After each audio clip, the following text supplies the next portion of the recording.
Welcome, everybody. Welcome to the What's Up Show. Today, we're going to be talking about the future presidential candidates. Who's next? The faces that could shape America's future.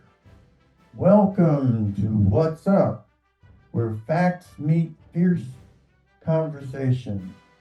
Hosted by Billy Boy. This special edition dives deep into the question, who could be the next president of the United States? We'll explore the strengths, the weaknesses, and appeal of six possible figures shaping America's political horizon.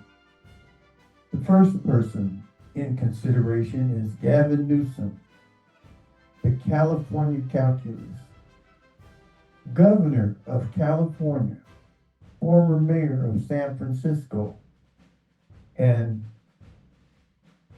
figured both praised and criticized by his leadership, a polished speaker with progressive credentials and executive experiences. The pros for Gavin Newsom. He's an executive, experienced leading the world's fifth largest economy, comfortable in debates and crisis messaging, strong media and donor networks, appeals to younger and urban voters. The cons: homelessness, housing costs, and crime haunt his record. Seen as more brand than substance, viewed as too elitist for heartland voters, may suffer from overconfidence. The second possible candidate is Karen Bass, the coalition builder, the current mayor of Los Angeles, former congresswoman, and longtime advocate for community reform and social justice. The pros for Mrs. Karen Bass are she's authentic grassroots records. She has pragmatic governance, balancing progressivism and practicality. She has strong ties to the Black leadership and community activism. She has a level head and scandal free. The cons. The cons are she has limited national recognition. The critics say she lacks charisma, struggles to break through media noise. LA's local issues may follow her into a national campaign. The third possible candidate is Michelle Obama, the reluctant icon. She's the former First Lady, author, and global advocate for education and civic engagement, beloved across party lines, though she insists she doesn't want the job.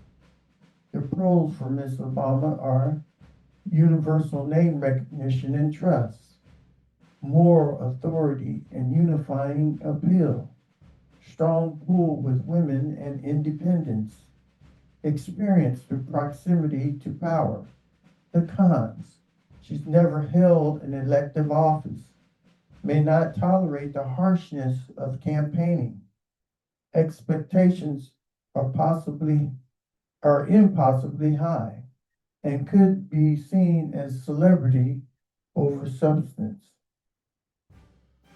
And the fourth possible candidate could be Donald Trump Jr., the heir apparent, businessman, author, and political influencer, carrying the legacy of his father, beloved by the conservative base and loathed by the opponents. The pros for Donald Trump Jr. are ready-made national platform, power base among conservatives, strong social media strategy, massive fundraising ability,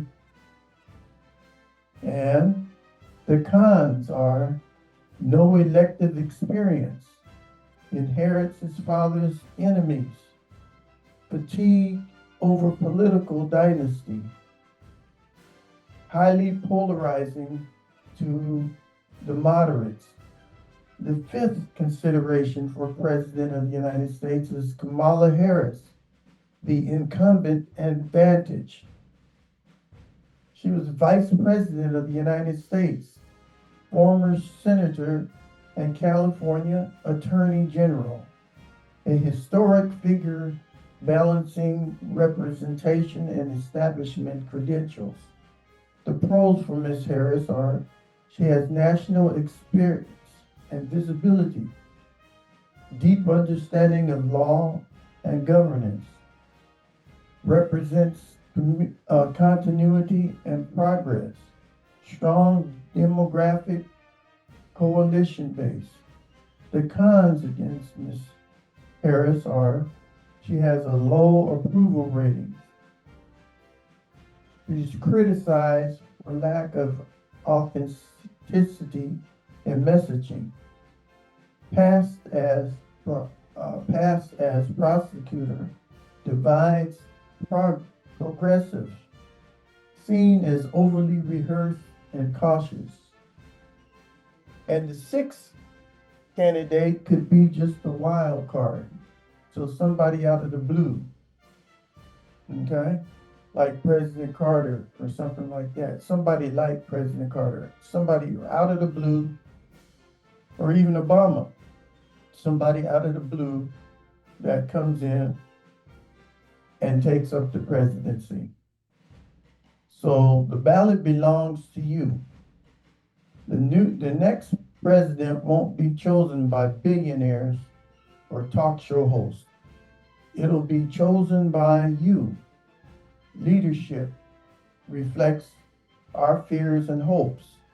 The real question, what reflection do you want staring back? Go to your website to cast your vote and let your voice shape the conversation. Democracy and only works when you do.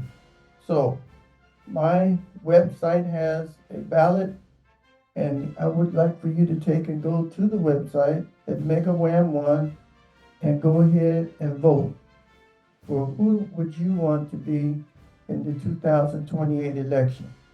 All right, this is the Billy Boy, and I'm about ready to get out on the beach and enjoy the beach fun out here. So all I got to say to you is vote, subscribe, and what's up? What's up? What's up?